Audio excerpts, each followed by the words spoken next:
Welcome to an era of steel and courage, where the fate of kingdoms was sealed by the blade of the sword and the cunning of generals.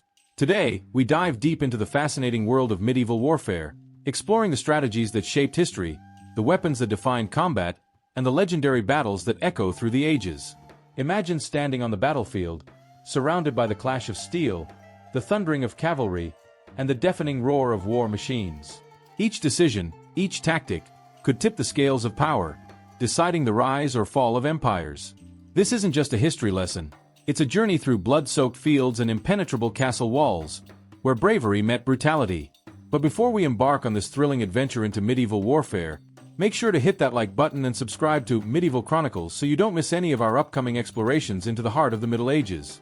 Get ready for a battle of wits, weapons, and will as we uncover the secrets behind some of history's most iconic conflicts. Our story unfolds during the High Middle Ages, between the 11th and 13th centuries, a period defined by towering fortresses, fearless knights, and battles that would leave an indelible mark on history. During this time, Europe was far from a unified continent. It was a fragmented mosaic of kingdoms, each vying for power.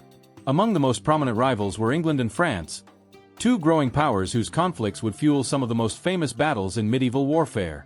These clashes were not just fought with swords and shields, but through the intricate dance of politics, alliances, and betrayals. Warfare wasn't just about winning territory, it was about securing legacies, expanding influence, and protecting the fragile balance of power that defined the medieval world. The social structure was dominated by the feudal system, a rigid hierarchy that placed kings and nobles at the top, with knights serving as the armed force that maintained control. Beneath them, the clergy wielded spiritual and moral authority, while the vast majority of the population, the peasants, bore the heavy burden of sustaining this world. The peasants toiled in the fields, paying taxes to their lords and fulfilling their obligations, all while receiving minimal protection and rights in return. This unequal system kept the social order intact, but cracks were beginning to show. Discontent simmered among the peasantry, who were often pushed to the breaking point by increased taxation and the unending demands of their feudal lords. Their frustration would occasionally erupt in revolts, small sparks that hinted at the social changes that would eventually reshape medieval Europe. Meanwhile, cities and towns were beginning to grow, and with them, a new social class, the merchants and artisans. These urban centers became bustling hubs of trade, wealth, and culture, slowly undermining the power of the traditional feudal lords.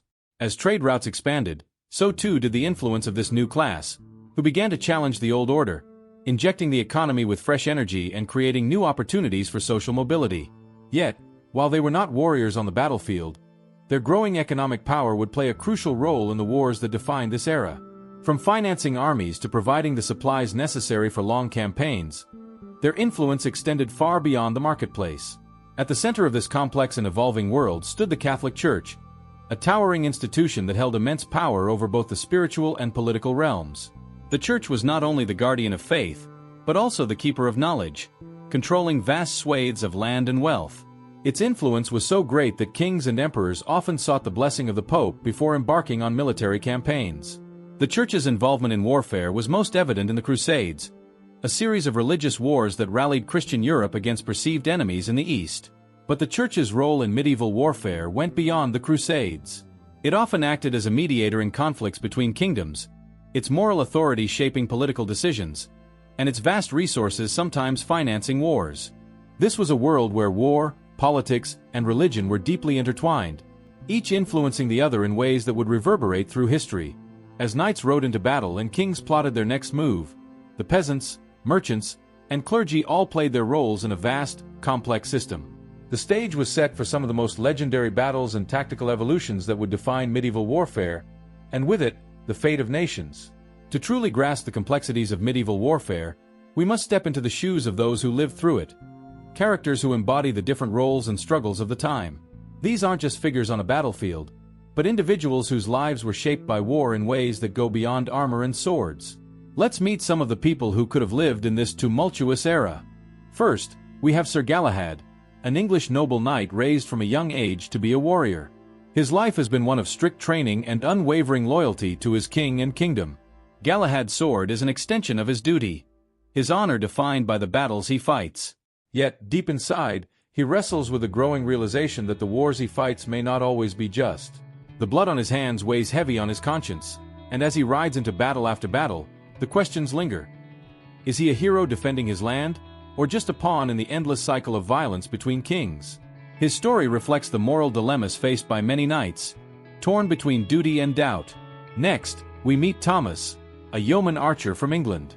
Unlike the noble knights, Thomas comes from humble beginnings. The son of peasants, he saw war as a rare opportunity for social mobility, a chance to earn wealth, land, and a reputation. Armed with his longbow, a revolutionary weapon of the time, Thomas has proven himself on the battlefield. His arrows have the power to turn the tide of battle, striking down even the most heavily armored knights from a distance. Yet, with each life he takes, he feels the weight of his actions. Thomas is no stranger to death, but the faces of those he has killed haunt his dreams. His journey through the ranks of the army tells the story of many commoners who sought to escape poverty through war, only to be confronted with its brutal reality. Now, let's travel to France, where we find Lady Eleanor, a noblewoman with responsibilities that stretch beyond the battlefield. While women were rarely seen fighting directly in wars, figures like Eleanor played crucial roles behind the scenes. When her husband marched off to battle, Eleanor was left to manage their estate, ensuring the safety of the people under her care. In times of siege, she might even be called upon to defend the castle walls.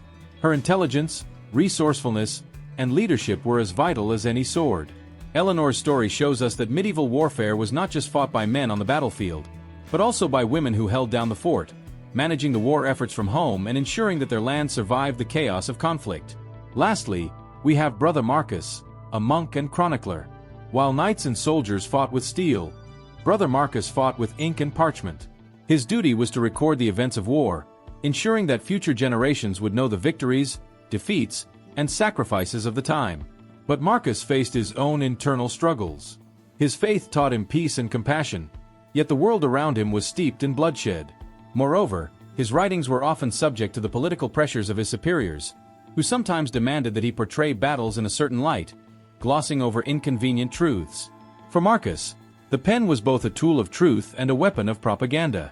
His story highlights the power of historical narratives and the way war is remembered, shaped, and sometimes manipulated by those in power. Through these characters, Sir Galahad, Thomas, Lady Eleanor, and Brother Marcus, we see that medieval warfare was more than just a clash of armies. It was a complex tapestry of duty, ambition, sacrifice, and inner conflict, woven by people from all walks of life. Each had their own role to play, their own battles to fight, both on the battlefield and within themselves. Sieges were a critical aspect of medieval warfare, where patience and strategy often proved more decisive than brute force. Castles and walled cities were nearly impenetrable strongholds, designed to withstand the full might of any army. Attackers had to adapt, employing elaborate siege tactics that tested not only their strength but also their ingenuity. When an army encircled a fortress, it wasn't just a battle of weapons. It was a test of endurance, resources, and willpower. The goal was clear: either starve the defenders into submission or breach the walls using a variety of siege engines and tactics. One of the most iconic tools of a siege was the siege tower, a massive wooden structure that allowed soldiers to scale the high walls of a fortress. These towers were often covered in animal hides to prevent them from being set on fire by the defenders. Close behind came battering rams, designed to smash through gates and fortified doors with their sheer weight. But some of the most daring tactics involved undermining the very foundations of the walls. Miners would dig tunnels beneath the castle walls, trying to weaken them enough to collapse a section, opening a path for the attacking forces. The risks were immense, but the rewards could be decisive. For the defenders, survival hinged on more than just military might. It was a matter of maintaining supplies. Water and food were as vital as swords and shields, and a well-stocked castle could hold out for months, even years. But if the attackers cut off supply lines or poisoned the wells, the defenders would face a slow, agonizing defeat. Inside the walls, the defenders relied on ancient but effective tactics to repel attackers. Boiling oil, heated to deadly temperatures, would be poured from the battlements onto anyone attempting to scale the walls. Large stones, dropped from high above, could crush siege engines or break enemy morale. The construction of siege machines was an art in itself. Siege engineers, like the fictional character Master Guillaume, based on historical figures, were as vital to an army as its generals. These engineers were responsible for designing and building the complex machines of war: catapults, trebuchets, and mangonels. These machines hurled massive stones, fireballs, or even diseased corpses over the walls, turning the very air into a weapon. The trebuchet, a masterpiece of engineering, used a counterweight system to launch projectiles with deadly accuracy, battering walls or terrifying defenders within. In the end, a successful siege required more than just brute force. It demanded strategic thinking, the patience to wait out the enemy, and the resources to sustain an army over a prolonged period. It was a chess game where the lives of thousands hung in the balance, and one misstep could mean the difference between victory and annihilation.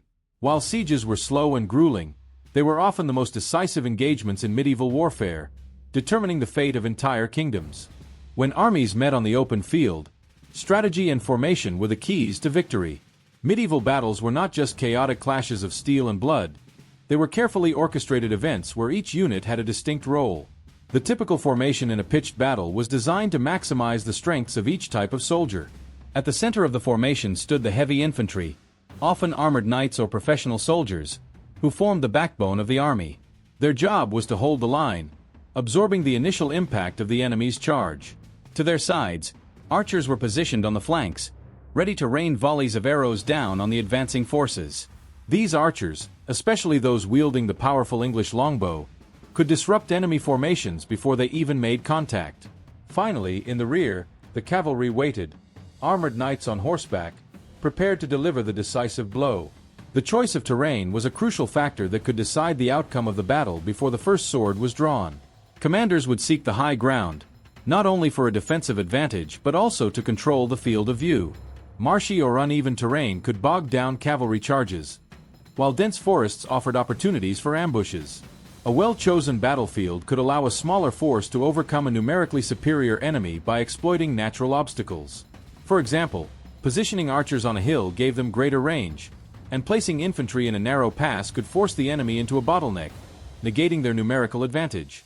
Flanking maneuvers and ambushes were tactics that could break even the most disciplined formations. The goal of a flanking attack was to catch the enemy from the side, where their defenses were weakest. This required speed and coordination, often involving light cavalry or fast-moving infantry units. A successful flanking attack could collapse the enemy's formation, throwing them into disarray and making them vulnerable to a full-scale charge. Ambushes were another deadly tactic, often used in forested or hilly terrain. A well-timed ambush could devastate an advancing army, cutting off their retreat and leaving them vulnerable to annihilation. The heavy cavalry charge was the climax of medieval warfare, both terrifying and awe-inspiring. Imagine a wall of armored knights thundering across the battlefield, their lances leveled, and the ground shaking beneath the weight of their horses. The psychological impact alone was enough to cause less disciplined troops to flee. If the cavalry charge struck an enemy line that had already been weakened by archers or flanking attacks, it could be the decisive blow that shattered the opposition. However, this tactic required precision and timing. A failed cavalry charge, especially one into difficult terrain or against a disciplined infantry line, could end in disaster, with knights unhorsed and vulnerable. In the chaos of battle, it was the combination of tactics, formation, and terrain that separated victory from defeat. Each commander had to think several steps ahead, anticipating the enemy's moves and reacting swiftly to changes on the battlefield. The art of medieval warfare was a delicate balance between brute force and strategic brilliance, where even the smallest miscalculation could lead to ruin. Medieval weapons and armor were as varied as they were deadly, each crafted with a specific purpose in mind to meet the brutal demands of warfare. These tools of war were not merely instruments of destruction. They represented the evolution of combat technology, constantly adapting to the ever-changing landscape of the battlefield. The choice of weapon or armor often determined a soldier's role in battle, shaping their tactics, their fighting style, and ultimately their fate. At the heart of any knight's arsenal was the sword, a weapon that was as much a symbol of status as it was a tool of war. The sword was versatile, lethal, and designed for both cutting and thrusting, making it ideal for close combat. It became the iconic weapon of medieval knights, representing their skill and chivalry. But swords were just one part of the battlefield. Infantry soldiers relied heavily on spears and pikes, long-reaching weapons that were essential for countering cavalry charges. The length of a spear allowed soldiers to strike mounted enemies before they got too close, creating a formidable wall of defense.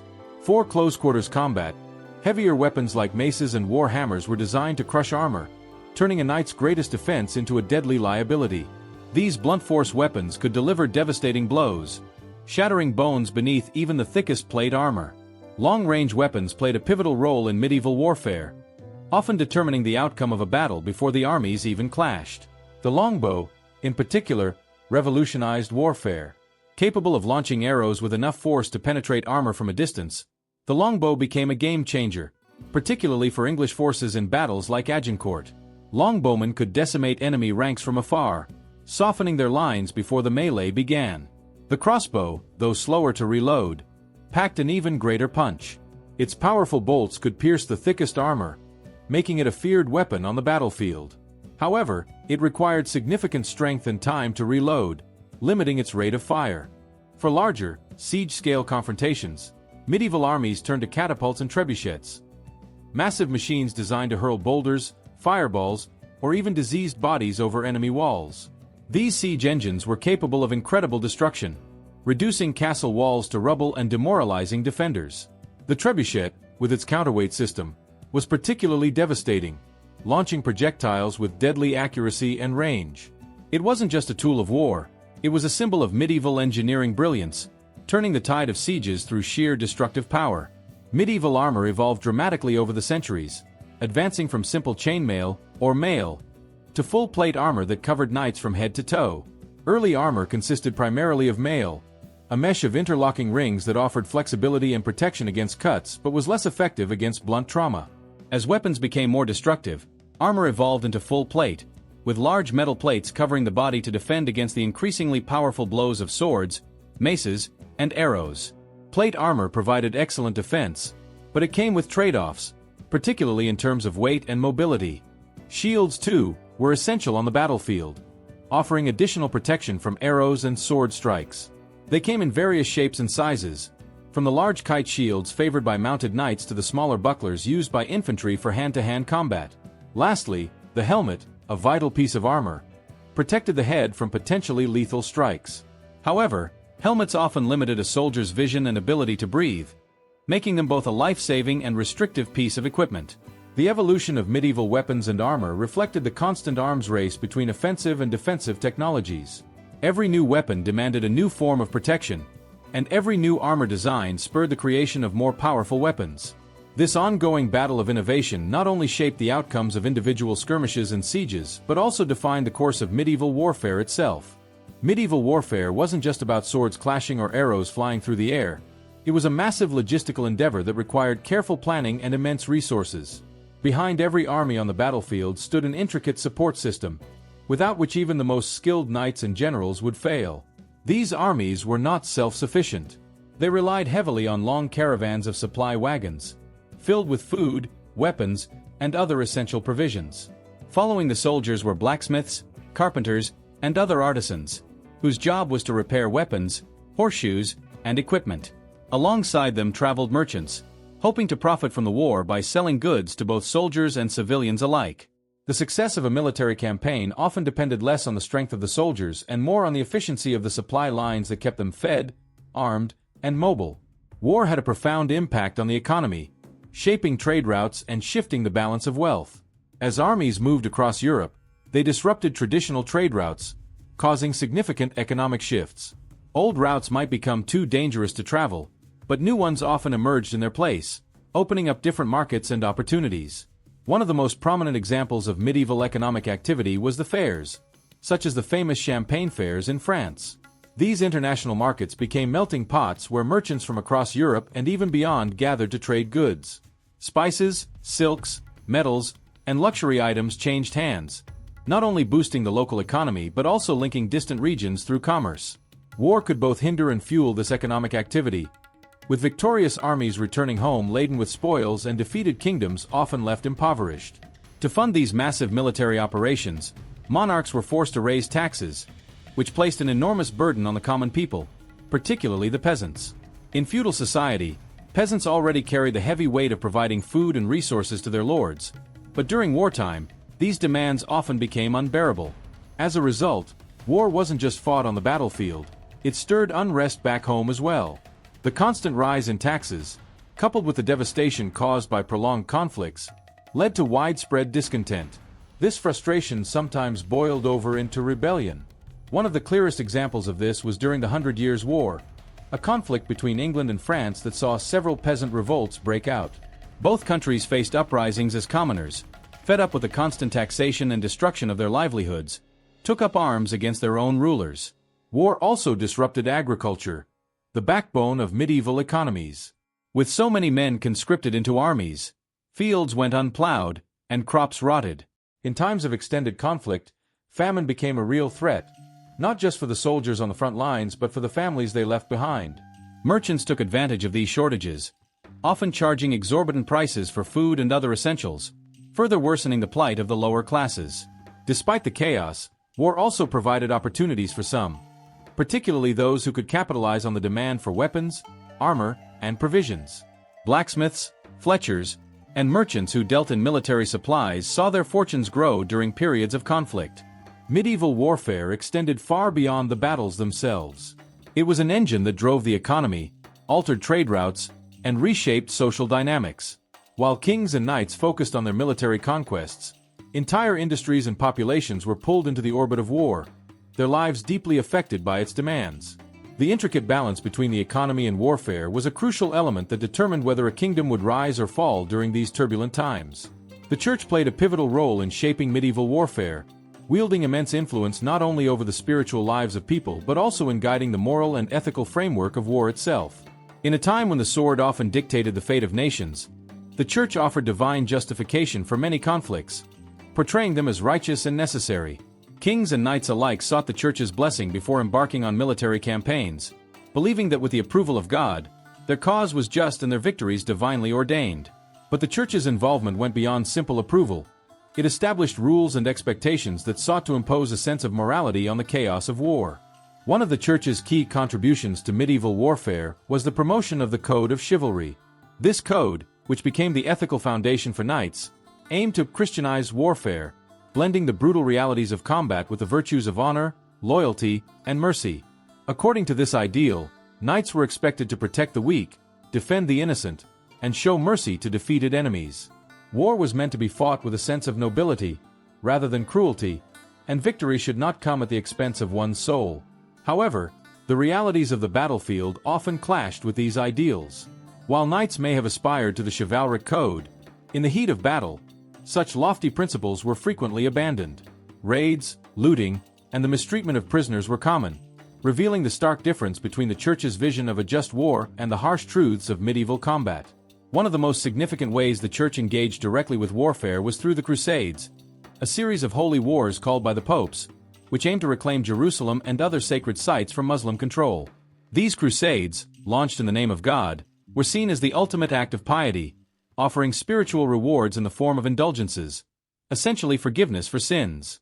The Crusaders believed that their service in battle would guarantee them a place in heaven. However, the Crusades were not just religious endeavors. They were political and economic ventures as well. The Church's call to arms not only mobilized armies but also reshaped relations between the Christian West and the Muslim East, leading to centuries of conflict and tension that echoed far beyond the battlefield. The Crusades also had profound economic and cultural impacts on Europe. As knights and soldiers traveled to the Holy Land, they encountered new cultures, ideas, and goods, many of which they brought back to Europe. Trade routes expanded as a result of these campaigns, introducing Europeans to spices, textiles, and knowledge from the East. The wars also funneled immense wealth into the Church, as nobles donated lands and treasures to fund the Crusades. However, the Crusades were not without their controversies. Many questioned the morality of waging war in the name of God, and the brutality inflicted upon both Christian and Muslim populations during these campaigns left lasting scars. While the Church sought to impose moral order on warfare through the Code of Chivalry and the declaration of holy wars, it also recognized the need to limit violence within Christian lands. The Peace and Truce of God movement was an attempt by the Church to restrict the times and circumstances under which knights could engage in warfare. By forbidding fighting on certain holy days and limiting attacks on non-combatants, such as peasants and clergy, the Church tried to mitigate the endless cycle of violence that plagued medieval Europe. Though these efforts were often only partially successful, they reflected the Church's desire to control and moderate the use of force, ensuring that war served a higher purpose. The Church's involvement in medieval warfare was both profound and complex. It sought to justify and regulate violence, offering a moral framework for knights and kings to follow, while at the same time engaging in and profiting from the very conflicts it sought to temper. From the promotion of chivalry to the launching of the Crusades, the Church's influence shaped the way wars were fought and remembered, leaving an indelible mark on the history of the medieval world. Medieval warfare not only shaped the course of history but also gave rise to legends and myths that have endured for centuries. These stories of bravery, honor, and betrayal transcended the battlefield, becoming timeless symbols of chivalry, heroism, and the fight for justice. One of the most famous legends born from this era is the tale of King Arthur and his Knights of the Round Table. Although the historical existence of Arthur remains uncertain, the legend has captivated imaginations for generations, embodying the highest ideals of medieval chivalry and kingship. Arthur's kingdom, Camelot, represented a utopian vision of justice and nobility, where knights like Sir Lancelot and Sir Galahad were bound by a code of honor to protect the weak, defend the realm, and seek out noble quests. At the heart of Arthur's legend lies the mythical sword Excalibur, a symbol of rightful kingship and divine authority. The Round Table itself was a powerful metaphor for equality among Arthur's knights, reflecting the ideal that all who served the king did so as equals, united by their shared values. The quest for the Holy Grail, central to Arthurian legend, symbolized not only a physical journey but also a spiritual one, where the knights sought purity, redemption, and enlightenment. These stories, though embellished over time, encapsulate the romanticized view of medieval warfare, where battles were fought not merely for land or power, but for the greater ideals of honor, loyalty, and justice. While legends like Arthur's were rooted in fantasy, many real battles from the medieval era became legendary in their own right. The Battle of Hastings in 1066 is one such event, immortalized in the Bayeux Tapestry, a stunning piece of medieval artwork that narrates the Norman conquest of England. This battle, where William the Conqueror defeated King Harold II, changed the course of English history. The vivid scenes depicted in the tapestry, soldiers charging on horseback, archers releasing volleys of arrows, and the death of King Harold, etched the memory of this battle into the fabric of European history. The imagery of the Bayeux Tapestry not only tells the story of military conquest but also serves as a testament to the cultural and artistic achievements of the medieval period. Beyond these well-known figures and events, countless other legends arose from the chaos of war. Local heroes, often ordinary men who performed extraordinary acts of bravery, became folk legends. These stories spread through word of mouth, evolving into tales of mythical proportions over the years. Many warriors who fought in the Crusades returned to Europe with stories of miraculous victories or divine intervention on the battlefield. These accounts, though often exaggerated, reinforce the belief that medieval warfare was not just a clash of swords but a struggle imbued with spiritual significance. Some legends also grew around battles that, while historically real, took on an almost mythical quality due to the sheer scale of their impact. The 100 Years' War between England and France gave rise to figures like Joan of Arc, whose divine visions and military leadership turned her into a symbol of French resilience and national pride. Joan's story, one of humble origins and ultimate martyrdom, became the stuff of legend, inspiring not only her contemporaries but generations to come. Her role in turning the tide of the war in favor of the French cemented her legacy as a warrior saint, a figure who stood at the intersection of faith, warfare, and myth. The legends and myths born from medieval warfare helped to craft the identities of nations and their people. They served as a means of understanding the chaos of war, offering moral lessons and ideals to aspire to in an era where life was often brutal and uncertain. Whether through the romanticized figure of King Arthur or the historical heroism of figures like Joan of Arc, these stories continue to resonate, reminding us of the enduring power of myth in shaping our understanding of history. In the end, the wars of the medieval world left behind more than just ruins and battlefields. They gave us legends that continue to inspire and captivate to this day. Becoming a knight was the pinnacle of achievement for many young noblemen in medieval society, a dream that symbolized not just martial prowess, but honor, loyalty, and service. The knighting ceremony, known as the investiture, was a solemn and symbolic ritual that marked the transition from squire to knight, a rite of passage that carried profound social and spiritual meaning. This was not simply about gaining the right to wield a sword in battle. It was about embodying the ideals of chivalry and joining a select brotherhood of warriors who were bound by a code of honor. The ceremony itself was steeped in religious and symbolic gestures. It typically began the night before, with the aspirant knight, or squire, spending the night in a vigil. This was a time for prayer and reflection, as the young man sought divine guidance and prepared himself mentally and spiritually for the responsibilities that awaited him. In many ways, this vigil symbolized a purification of the soul, ensuring that the knight would enter his new life with a clear conscience and a sense of duty to both God and king. The vigil was often spent in a chapel, with the squire kneeling before the altar, surrounded by the symbols of knighthood, the sword, the shield, and the armor that he would soon don. At dawn, the squire would take a ritual bath, representing physical and spiritual cleansing, washing away the past and preparing for his new role. He would then be dressed in symbolic clothing, a white tunic to represent purity, a red robe to symbolize the blood he might one day shed in battle, and a black hose to remind him of his mortality. This combination of colors and garments was intended to reinforce the knight's understanding of the serious and often dangerous life he was about to lead. He was not just a warrior. He was a servant of a greater cause, bound by honor and duty to defend the weak and uphold justice. The pinnacle of the ceremony came when the squire knelt before his lord or king, who would perform the act of dubbing, usually by tapping the sword on the squire's shoulders or head. This simple yet powerful gesture officially transformed the squire into a knight.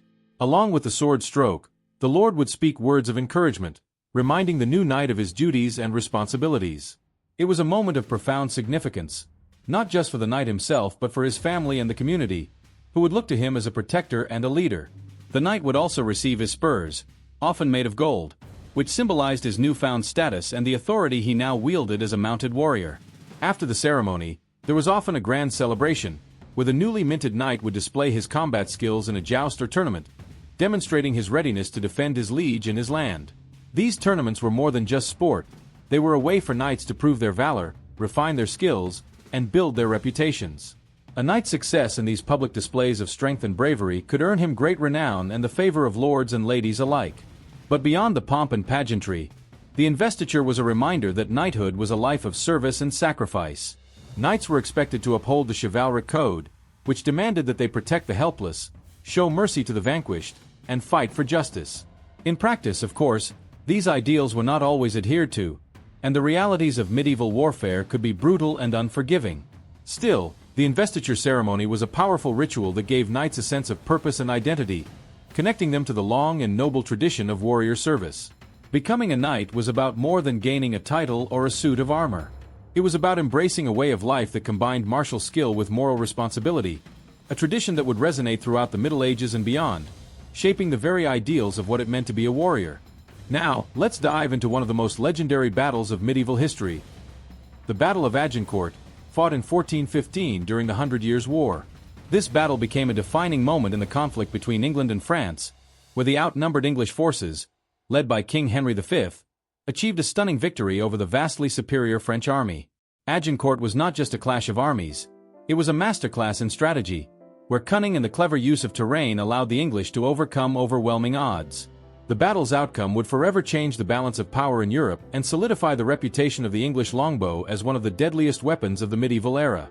To fully understand Agincourt, we must place it within the larger context of the Hundred Years' War, a prolonged struggle between England and France over claims to the French throne.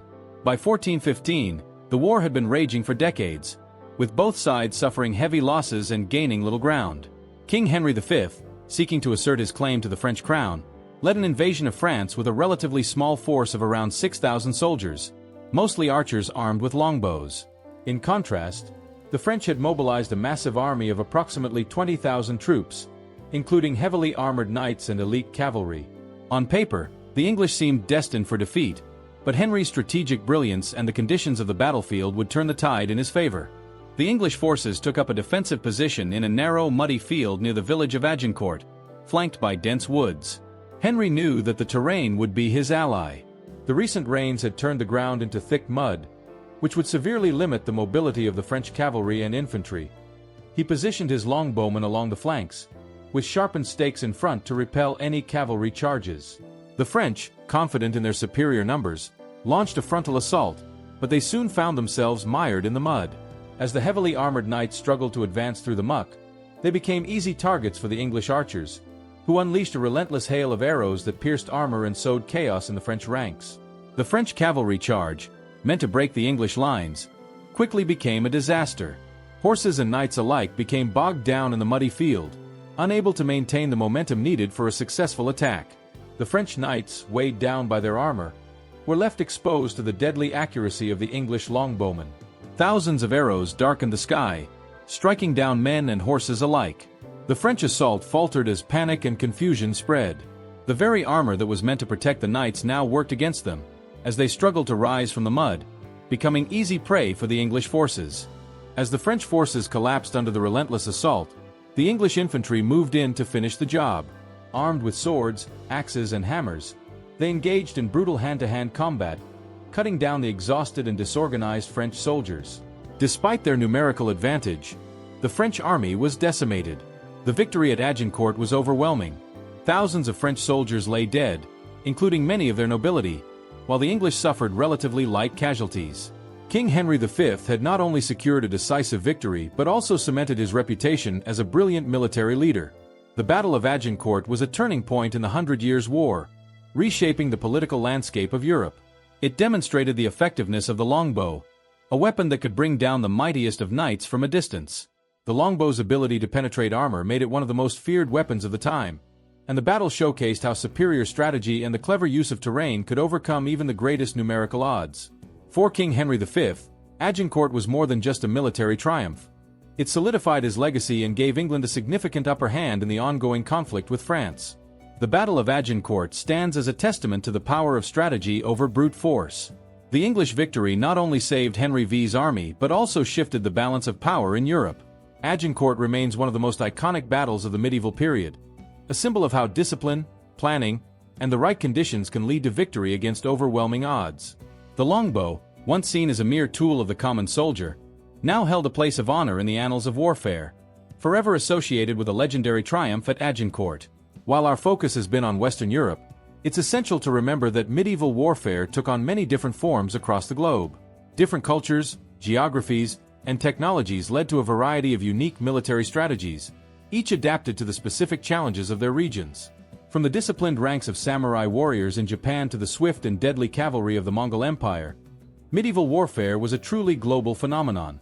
By broadening our lens, we can see how battles fought thousands of miles apart shared some common threads while also being shaped by distinct cultural and technological influences. In Japan, the samurai class emerged as the dominant warrior caste, adhering to a strict code of honor known as Bushido, which emphasized loyalty, martial skill, and the defense of one's lord. Samurai warfare was highly ritualized, with duels often occurring before larger battles, where individual honor and skill were tested. Samurai were experts in both mounted and foot combat, wielding iconic weapons like the katana and yumi, longbow. The use of castles and fortifications also mirrored developments in Europe, but with key differences in design suited to Japan's mountainous terrain. Samurai warfare, though built on the idea of personal honor, could be as brutal and tactical as any battle in Europe, with sieges, ambushes, and large-scale confrontations being common. Meanwhile, in Central Asia, the Mongols were crafting what would become the largest contiguous empire in history, largely due to their revolutionary approach to warfare. Led by Genghis Khan, the Mongol Empire used highly mobile cavalry units that could travel vast distances at incredible speeds, overwhelming enemies with coordinated attacks. Their mastery of horse archery allowed them to strike from a distance, retreat, and attack again with devastating precision. Unlike the more static warfare of Europe, where heavily armored knights relied on fixed formations, the Mongols employed lightning-fast raids and complex tactics that included feigned retreats to lure their enemies into traps. Their adaptability and ruthlessness made them one of the most feared military forces in history, reshaping the political landscape of Asia, the Middle East, and even parts of Europe. In the Byzantine Empire, located at the crossroads of Europe and Asia, warfare was equally unique. The Byzantines developed sophisticated strategies that combined both Eastern and Western military traditions. But perhaps their most famous innovation was the use of Greek fire. This incendiary weapon, deployed primarily in naval warfare, was a highly flammable liquid that could burn even on water. Its exact composition remains a mystery, but it was devastating in battle, capable of destroying enemy ships and spreading fear among those who faced it. Greek fire gave the Byzantine navy a significant advantage, particularly against invaders from the sea, helping the empire survive against waves of enemies for centuries. Warfare also facilitated cultural and technological exchanges between regions, most notably through the spread of gunpowder from China to Europe. Originally developed in China as early as the 9th century, gunpowder was used in rudimentary firearms and cannons by the Mongols and other Asian armies. As it made its way along trade routes like the Silk Road, gunpowder eventually reached Europe, where it revolutionized medieval warfare. The introduction of cannons and handheld firearms in the later medieval period began to render traditional fortifications and heavy armor obsolete, ushering in a new era of military tactics and marking the slow decline of the knightly class in Europe. The global context of medieval warfare reveals that, while Europe was developing its own unique systems of combat, Other parts of the world were also undergoing dramatic military evolutions. The exchange of ideas, technology, and tactics through trade and conquest connected these different regions in ways that may not always be obvious but had lasting impacts on the development of warfare worldwide. In the end, the medieval world was not as isolated as we might think. The innovations and strategies developed in one region often found their way to another, helping shape the future of combat across the globe. While the battles and tactics of Western Europe often dominate discussions of medieval warfare, it's crucial to recognize the global tapestry of conflict during this period. From the disciplined samurai of Japan to the unstoppable Mongol cavalry, and the fiery naval battles of Byzantium, medieval warfare was a diverse and dynamic affair. These global interactions, whether through warfare or trade, shaped the future of military technology and tactics, leaving an indelible mark on history. Medieval warfare was a complex blend of technology, strategy, bravery, and brutal reality. From the towering walls of impregnable castles to the muddy, blood-soaked battlefields, medieval warriors crafted stories of heroism and tragedy that continue to captivate us today. Their tactics, weapons, and battles were not just a test of strength but a reflection of the societies that wielded them. Each conflict was shaped by the evolving military technologies, the ambitions of kings, and the code of chivalry that, in theory, sought to bring honor to an otherwise chaotic and violent world. The knights, archers, and soldiers of this time faced not only enemies on the battlefield but also the harsh realities of medieval life: starvation, disease, and the constant threat of invasion. But beyond the clash of swords and the roar of sieges, medieval warfare was a powerful force that shaped the course of history. It influenced the rise and fall of kingdoms, the development of economies, and the cultural landscapes of entire continents. The constant waging of war brought innovations that changed the way people lived and interacted. Castles were both defensive structures and symbols of power, while armies on the march spread ideas, technologies, and sometimes devastation. The introduction of gunpowder from China, for example, marked the beginning of the end for the age of knights and castles, as cannons began to dominate the battlefield.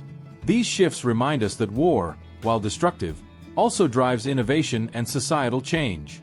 The impact of medieval warfare continues to echo through time, affecting not just how we understand the past but also how we view power, conflict, and honor today. The legacies of legendary battles like Agincourt, and figures like Joan of Arc or Richard the Lionheart, endure in our cultural consciousness. Studying these stories helps us better understand how far we've come and what lessons remain relevant in our modern world. From the strategies that changed the fate of kingdoms to the weapons that redefined combat, medieval warfare serves as a reminder of humanity's constant struggle between creation and destruction, peace and war. And with that, we conclude another epic journey through the Middle Ages. If this deep dive into medieval warfare has sparked your passion for history, don't forget to like the video, share it with fellow medieval enthusiasts, and comment below on which aspect of medieval warfare surprised or intrigued you the most. Be sure to subscribe to Medieval Chronicles and activate notifications so you never miss our future explorations of castles, battles, and the mysteries of the medieval era. Together, we will continue to uncover the secrets and marvels of the age of knights and castles.